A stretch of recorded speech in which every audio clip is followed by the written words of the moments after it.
Hello, everyone, and welcome to Never Mind the Dambusters, the RAF Bomber Command podcast with me, Jane Gulliford-Lowes, and my co-host, James Jefferies. So what have you been up to, James, this week? Well, first things first, I realised after recording the last one, I didn't mention the Bristol Blenheim once. And I just want to say to listeners, I am safe and well. Good Lord. A normal service will be provided. But yeah, no, it's Remembrance Sunday. So went to the service, Colchester, and paid my respects as usual. But yeah, how about you, Jane? What have you been up to? Well, something similar. Yesterday, we had the unveiling of a new Bomber Command memorial, actually in my village, just along at the end of my street. It's a memorial to a trainee bomber crew whose aircraft crashed in fields just a mile or so away from here in October 1944. They were mainly Canadians, so we had a representative from the Canadian High Commission, a colonel from the Royal Canadian Air Force, so that was lovely. It was just a small ceremony for the people from the village, but it was really lovely, a really nice occasion, proper sort of traditional thing, which of course ended up in the village pub, as these things always do. So yes, but it was lovely. So today we have a discussion that I know many of you have been eagerly anticipating. We're going slightly off topic, as we're going to be exploring Coastal Command with Andrew Bird. Andy is a historian and writer who specialises in RAF maritime operations. He's the author of many books and articles on military and aviation history. He served in the RAF Reserves, and he's also acted as a consultant on historical matters for TV and film productions.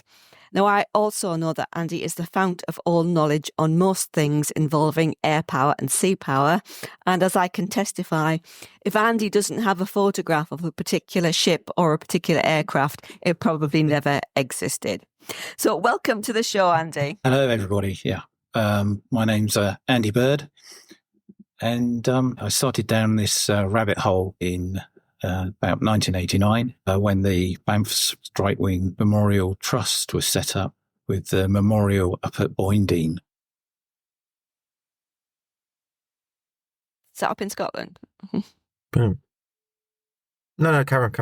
Yeah, and ancestral-wise, had a young guy called Sid Hawkins, who was about 26, from Anisable in Wales, and was a Mosquito pilot. Oh, wow. He'd done a tour out in the Aegean with Chris Foxley Norris with 603 Squadron. His navigator was a guy called Eric Stubbs. And around November 44, they all hightailed it back on the Queen Elizabeth to Liverpool to convert to Spitfires. Yeah. Just wondered if you wanted to talk a little bit about where you're interested in aviation history and such like, especially the RAF maritime aspect. How did I get into aviation? I lived in a place called Woodley in Berkshire. And for those of you that of a certain age would probably realise that Douglas Bader decided to do his bulldog trick on the airfield, and obviously pranged it, went to the Royal Berkshire Hospital, chopped his legs off, and learnt to weld with his tin ones. Then from the age of 14, joined the Air Cadets, Woodley Air Cadets, went through there from 75 through to 1980, continued for another 10 years as a civilian instructor, as well as doing the RAF Reserves at Bryce Norton. And did stupid things like jump out of aeroplanes and go on exercises in the Brecon Beacons with certain people from Hereford. That sounds like no fun whatsoever. No. So yeah, and then I suppose December 77, a certain Sir Arthur B.T. Harris turned up one evening, and a young 15-year-old chap presented a Lancaster to him. And from there, as they say, a beautiful friendship was formed, corresponded weekly to him, virtually. That's amazing. I'm massively starstruck here, yeah. And I just, and then he said, would you like to come to Ferry House, which is obviously in Goring? Yeah, went there for afternoon tea, took a colleague called Brett Day, and carried on going there. I mean, he literally went in the front door, turned left, and you went down some steps into his private museum. So there was a big pine cabinet with his tin soldiers on that he had as a child. There was the letter from Albert Speer. And then there was a plan chest with his blue books on that everybody talks about. I'm sitting here literally open-mouthed at this. I know. Can you imagine that? I wasn't expecting this. I thought we were going to be talking about North Courts or something. Yeah. Good God. Yeah. He was, a really nice guy. Yeah. Got time for him. His wife was superb as well, and as was his daughter, Jacqueline. I think he gets a very bad rap. But that's a whole other episode and indeed series of episodes. But yeah, anyway. Yeah. Right, let's get down to business then, Andy. I think it would be useful just to quickly outline for our listeners some of the basics. So what Coastal Command was, why and when it was created, and what it looked like at the outbreak of war in 1939, sort of in terms of manpower available to it, aircraft types, and what its operational parameters were. What was it actually expected to be doing? Okay, so around 1930s, it was under the command of Coastal Area Command, which had come off the back of Stanley Baldwin's de-escalation of the Royal Air Force, well, all the forces, Navy, Army and Air Force. They'd lost 20 airfields, and there were only a clutch of airfields all round the coastal area, mainly to the south, Cowshot, Felixstowe, to name two. Up north, there was one at Donnybristle in Scotland, and that became a torpedo training station. In 1936, it became Coastal Command. There were various bases. Leon-Solent was the main one, Portsmouth, Plymouth, Felixstowe, again, Cowshot, and it was run by a chap called Longmore, an Australian guy, and he had a couple of squadrons of float planes and flying boats, wildebeests built by Barnes-Wallis, and London, Sarah Rowe Londons, and Sandringhams as well.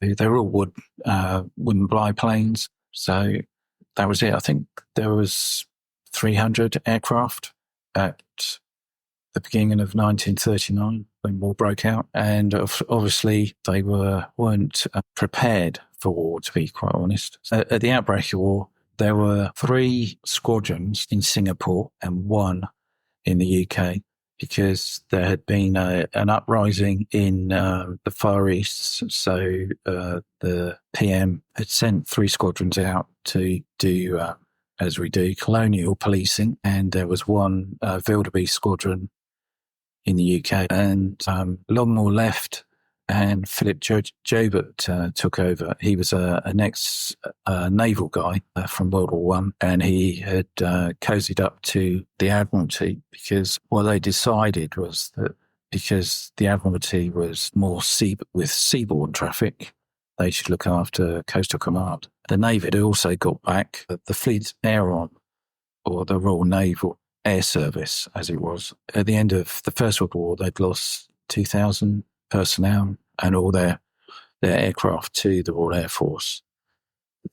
But funny enough, the RAF was still in charge of the naval carriers, because if the naval carrier was at sea, then the Navy were in charge of the aircraft. But because the aircrew were still RAF, the RAF were in charge of the aircrew. It's totally bizarre. And again, when they were on the shore, they reverted back to the RAF. Just about Coastal Command, we probably associate them quite a lot with the Battle of the Atlantic.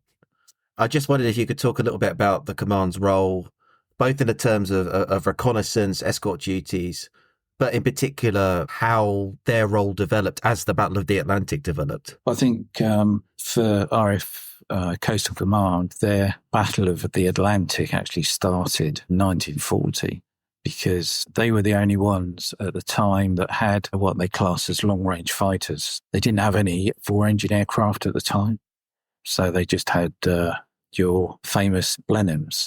And what they did was they were based in Ireland, so they would fly out from Ireland to literally the edge of their range until they'd only got enough fuel left to return. There was also another angle in Ireland, was they had a single corridor that they had to fly down, and if they deviated out from that corridor around Donegal, certain members of the Irish Republican Army, they had Bren guns on tripods, and they used to fire didn't know at... that.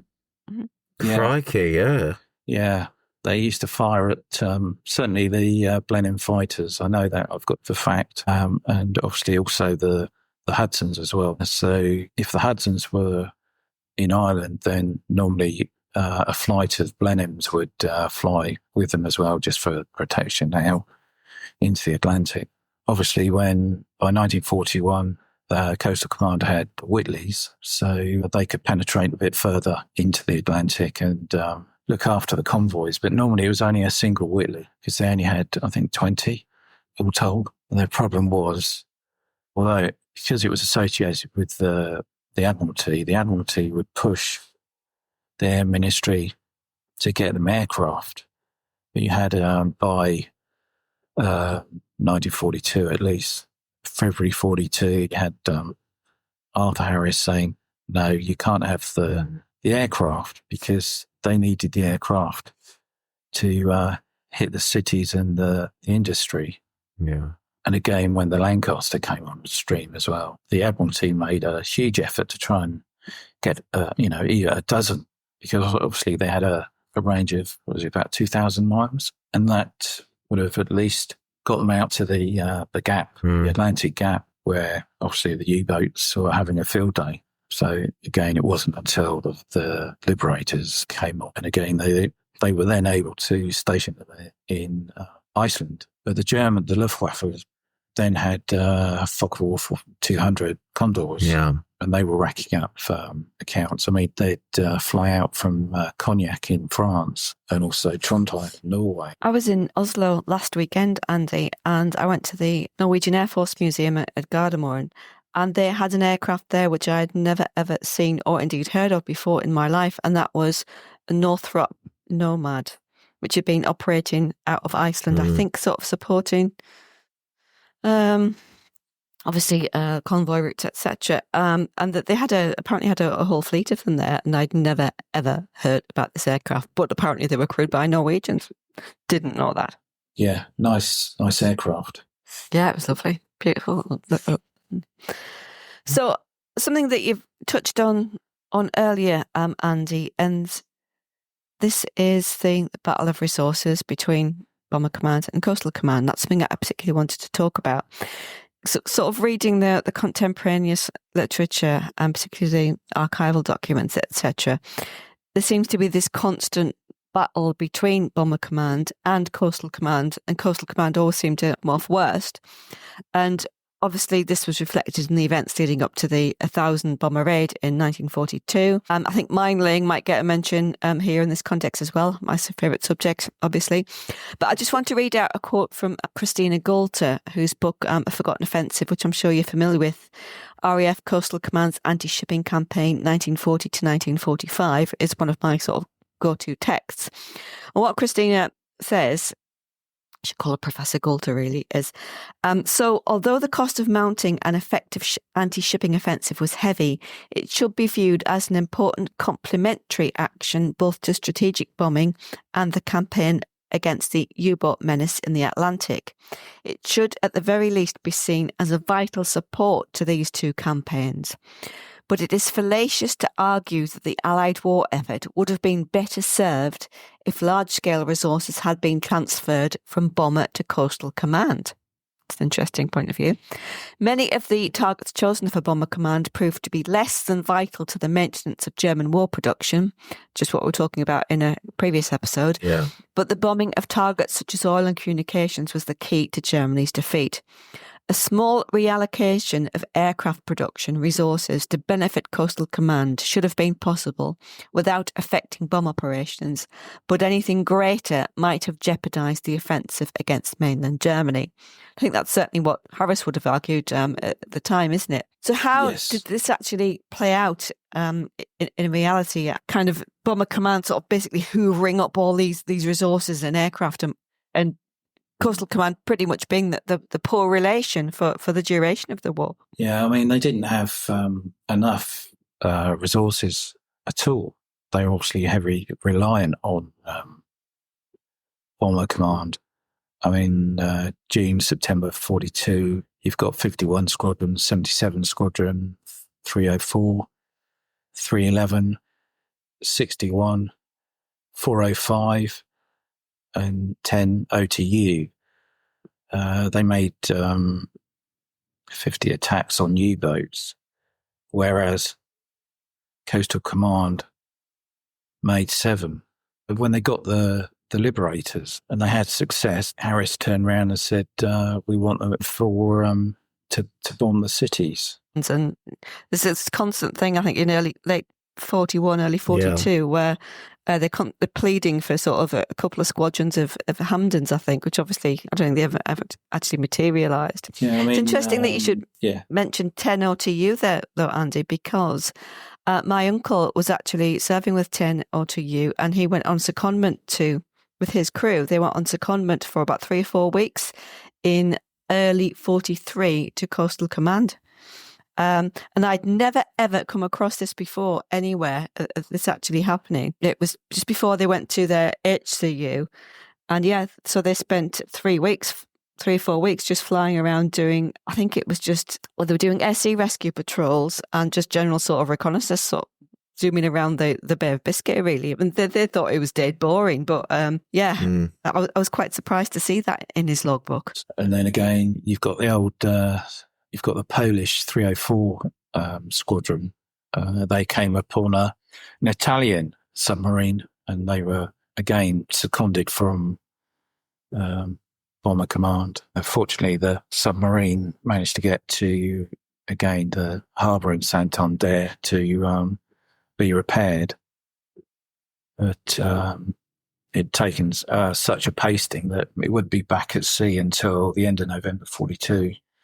Can you sort of fill us in a little bit about this competition almost? That's probably the wrong word to use, but the run up to the 1,000 bomber raid and the deals that are being done in the background between Harris and Joubert for Harris to get his hands on additional aircraft for his enormous publicity stunt.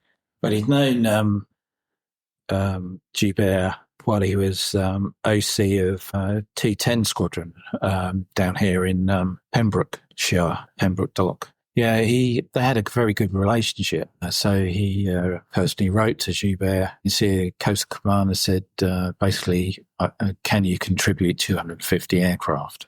Although he doubted the Admiralty would actually let him produce the 250 because it was the largest contribution to nudge it up to the 1,000 bombers that he required. But initially the Admiralty said yes. So he was going to supply 2 Wellington squadrons, 2 Whitley squadrons, 4 Hampden torpedo bomber squadrons, which had originally been part of Bomber Command anyway, because Harris offloaded the Hampdens in mid-42. 2 Beaufort squadrons, an unspecified number of Hudsons, and an unspecified number of OTU aircraft, and 58 Squadron Whitleys, which had just gone down to St Eville to have their ASV radar fitted, ready for their escort of convoys in the western approaches. Harris was really pleased with 58 Squadron being included because at one time he'd been OC of the squadron in 1925. The only problem was, around about that time, Dudley Pond got wet feet and intervened. After he discussed it with senior staff officers, he decided the wider implications, i.e. convoys without air escort and no air escort for MTBs attacking shipping in the around the Dutch coast would leave them vulnerable. So he rescinded the orders and asked Joubert not to take part under any circumstances. Harris obviously had a hotline to Churchill, but Churchill couldn't budge pounds, so they didn't take part. So Yeah, that was it. They wouldn't take part in the 1,000 bomber raid. I can see both sides, but I don't think he ever forgave them, to be quite honest. That was just another nail in their coffin. Around about the same time, there were discussions going on between Bomber and Coastal Command and the Air Ministry generally about Coastal Command had been helping out with mine-laying duties quite a bit up to this point, almost since the inception of the mine-laying campaign in April 1940. But I think it certainly wasn't a popular task for crews of Coastal Command, and also I think it was considered a bit of a drain on their already scant resources, and moves were afoot to try and basically get Coastal Command out of mine-laying duties. And I know they were actually reduced. So I wonder whether that was some sort of payoff, if you like, that they didn't have to take part in these I think it was tasks anymore. It's also down to communication as well, isn't it? Because you couldn't say to the guys, the mines that you dropped in the Hook of Holland has destroyed X number of U-boats or X number of merchant ships or X number of flagships, because for security reasons. It was only in the latter part of the 1944 that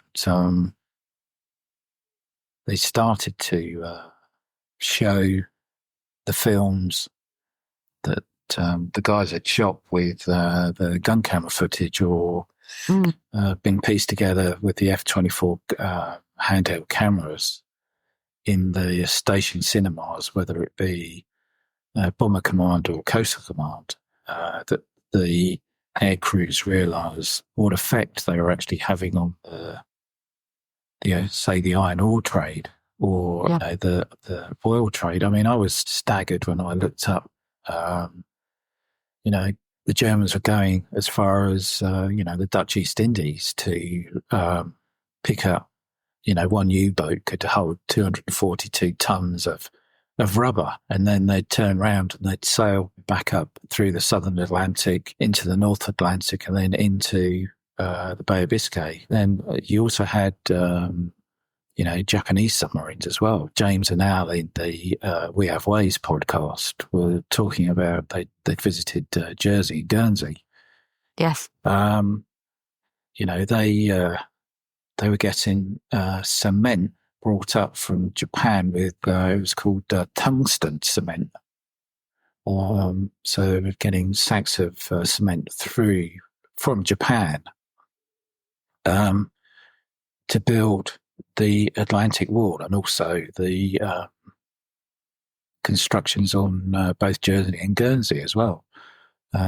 Fortunately, around about August 44, I think it was, the strike wing and one of the strike wings were flying Liberators at the time, wiped out one of the Jap submarine.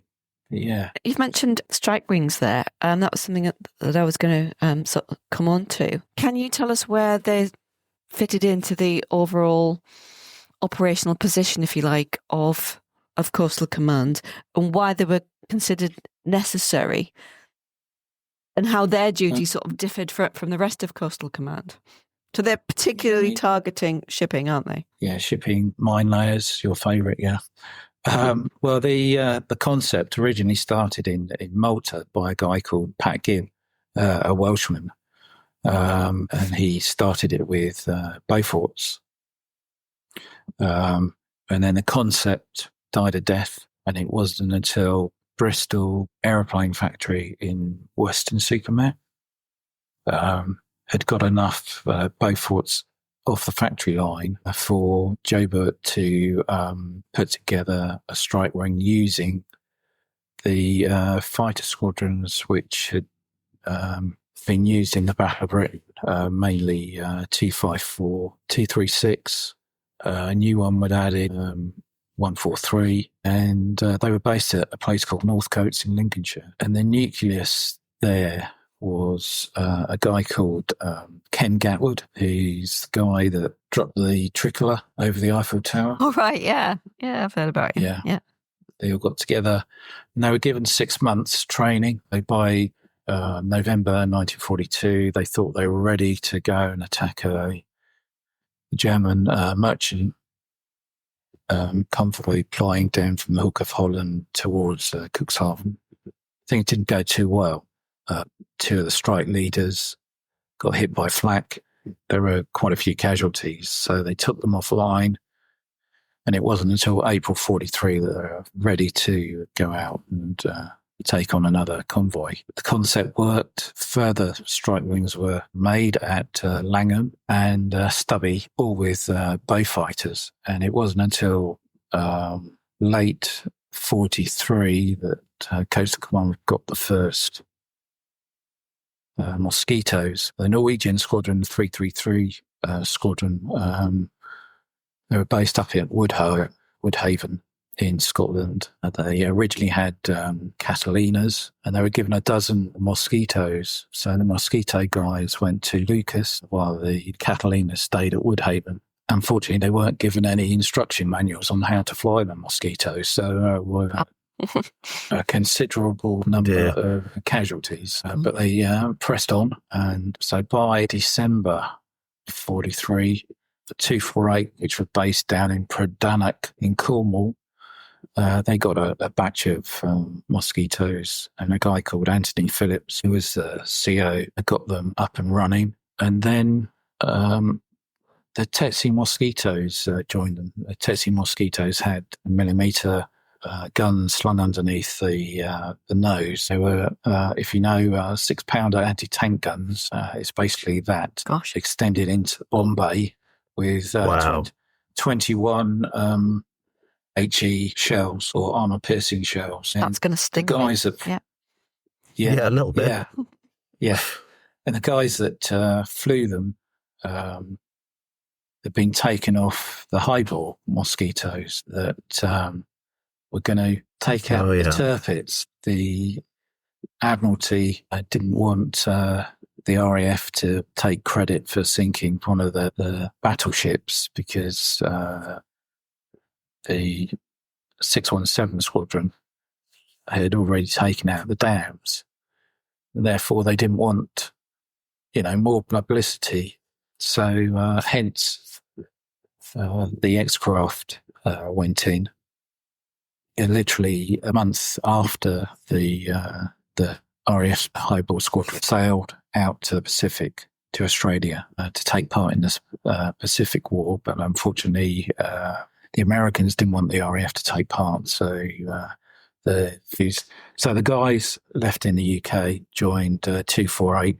They were called the Specials, and they were determined to go out and attack U-boats. So the first one attacked a U-boat around about March. Al Bonnet, he was originally part of the North Coast Strike Wing, and he was a Canadian guy. And then we have a guy called Des Curtis, Hilly Hilliard. There's another guy that started peeping off at U-boats. The 248, it had its Mosquitoes, Mark 6s, fighter bombers. So they basically put depth charges in the bomb bays because they found that they did just as much damage to Kriegsmarine vessels as normal 500-pounders or 250-pounders. While down at Portreath, there was a squadron called 235. It was under a guy called John Young. He was a 51-year-old. He'd originally flown in the First World War in Swap with Camels as a teenager, and with the bow fighters, they would do a circuit around each squadron. So the echelon squadrons with 235 or 248, 254, 236 or 143 would adapt the bow fighters, be it for rockets or for torpedoes. So they would be offline for virtually 2 weeks as they readapted them for that particular usage. It wasn't just coastal guys, it was also coastal women as well. WAFs, air sea rescue, the high-speed launches as well.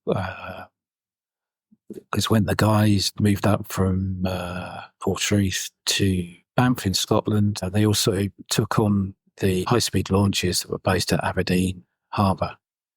Now, these were air sea rescue launches that went out with a bomber command or fighter command aircraft. They'd go out, pluck them out of the water after they'd attacked the shipping in the Bay of Biscay.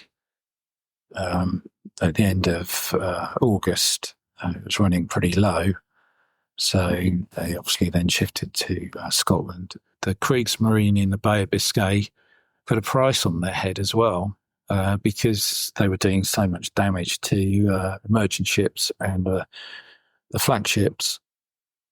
There were a couple of war crimes down in the Bay of Biscay, whereby the guys ditching, particularly on one occasion, 30th of June 44, the guys ditched and they got picked up by the Kriegsmarine. The only problem was that they dragged them behind the launch, and they'd roped their hands to the dinghy that was in the water. God. So they were virtually submerged in the water.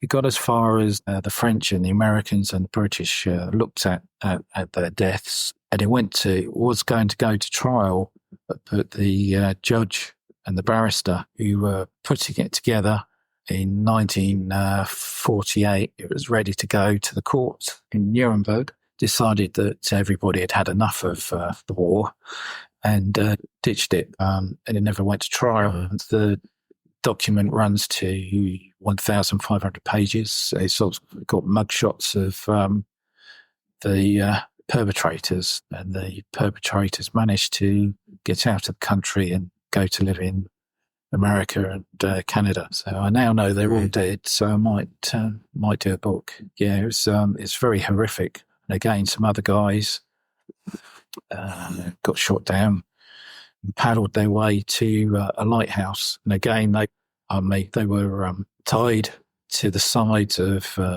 a flagship and taken across to the mainland France. But fortunately, they didn't die, and they eventually got rescued by a unit of the Marquis and a couple of SAS guys that had got dropped into the south of France.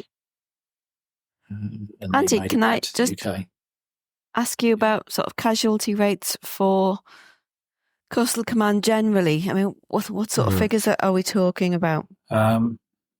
Strike wings, it was between 18 and 20%.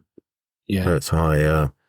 At one time, the Banff wing casualty rate was actually higher than Bomber Command. Yeah, it was bad because obviously, having been to Norway, Jane, you know what the fjords are like. So lethal. What they would do was stream telephone wire across the fjords, which obviously can't be seen when you're motoring along at 400 miles an hour in a wooden aircraft. And the taut wires would go through the wings of the aircraft, and the Germans are quite apt at firing rockets with wire trails. They were called pack. Oh yeah, pack rockets at aircraft, particularly the mosquitoes, and they would cause untold damage. No, it was they were horrendous, and for the strike, well, like any squadron, the guys who were married, 9 times out of 10 would have their wives up there as well. Wing Commander Dickie Atkinson, who was an Australian, his wife had a young son, John. She went up there with John. Unfortunately, Dickie Atkin died on the 13th of December. The plane was hit by flak, but also it had its wings sliced off as well. And it spiraled in 100 feet from the flagship. She knew he was missing because his aircraft wasn't in the formation on the way back because the route took it over their hands. Yeah. So, it was pretty bad. used to correspond with Max Aitken's PA, and his son says one of the things that he remembers is just the death, young aircrew hosing out, as you see in the recent Apple iTunes B17 series. Yeah, hosing out the mosquitoes. And it also got to the stage where the nearest main station was Aberdeen. You'd have to physically put guys that had finished their tour on the train. And there's one guy who went back and forth to London and back up to Scotland 4 times. He was just totally gone. And there is a case of... it really is horrific, yeah. There is a case of a guy coming off ops because he couldn't hack it. He'd flown PRU Spitfires and he got taken off ops because, he was just totally gone because all his mates were dying. Well, these are just some absolutely incredible, powerful stories. And I'm really glad as well that we've got to highlight these and Coastal Command's effort, the Cinderella service and such like, and the arguments over resources is things we covered. Sadly, we are going to have to wrap things up because we are hitting time, but just a thank you for sharing this. Absolutely fascinating, as I say. Jane, can you tell us what's coming up in our next few episodes? Yeah, that was brilliant, Andy. Thank you. I'd love a bit of Coastal Command. Okay, coming up over the next few weeks, we are going to be talking to Luke Turner, the author of The Fabulous Men at War. We're also going to be talking to Wakeman Bjorn on the failure by the Allies to bomb the concentration and extermination camps. We'll be talking about the Slingley bomber crash, which we touched on earlier, the memorial which is just being unveiled in my village, and the role of the OTUs. And we might even have a Christmas special for you. Now, we are going to be taking a couple of weeks off over Christmas, but we will be back with Series 2 early in the new year. And we've got some more fabulous guests lined up for you then. As always, do please give us a follow on social media. We are on X, Twitter and Instagram and also YouTube. And please continue to send in your questions. Don't forget to leave us a review or star rating wherever you get your podcasts. And if you would like to help us produce more great content, please hit that subscribe button in the show notes. It really, really does keep the show going. And also, please don't forget to send in your family stories. Yeah, that bit's really, really important. Yeah, don't forget. So thanks so much for listening, everybody, and we'll see you all again next week. Bye.